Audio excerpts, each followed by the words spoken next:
Hawks, owls, and other birds of prey are a beautiful part of our desert world, but parts of our modern world can kill them, and we warn you, some may find the video in this story graphic. It's a story you will see only on 9 on Your Side.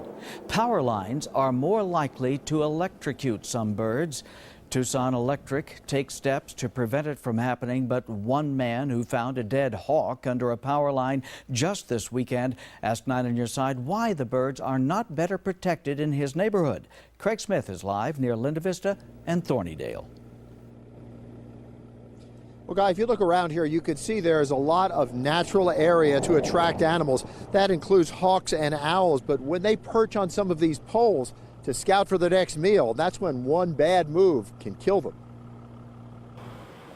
Even in the heat of the day, you might see a hawk or owl perched on these poles, scanning the natural areas.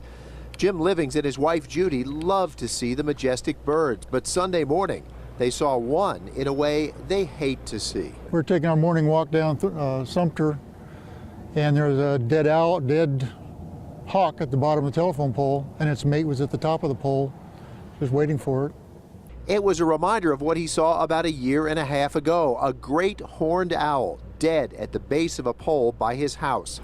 Small birds perch on power lines all the time with no problem. How are they safe when large birds may not be? Here's why a little bird can survive being on a power line, but a big bird can die. A little bird is not going to close the gap between two hot electrical contacts, while a big bird will close that connection and get a shock. Large raptors routinely perch on poles too, but because their bigger bodies make them more at risk of a shock, Tucson Electric has a web page and a video describing how it has worked with wildlife researchers over the last 15 years to install protective covers on poles where raptors may perch. When Jim Livings told TEP about the dead owl near his house, the company did install protective covers on that pole, but he says he's called 2 or 3 times since then, urging the company to recognize his entire street as an environment that attracts raptors and put protection on all the poles. That's what I'd hope they're going to do, is do the whole street instead of waiting till they come and respond to each individual bird death from the power line.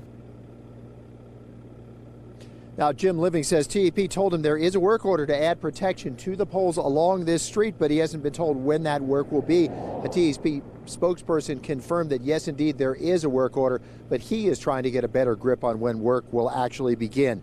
Now, TEP does depend on the public to report when raptors may need protection from power lines and help them decide where the protections will go. You can do that by calling their customer service line or visiting the TEP Raptor Protection page. You can find contacts for both of those on the web version of our story on KGUN9.com. Reporting live, Craig Smith, KGUN 9 on Your Side. Craig.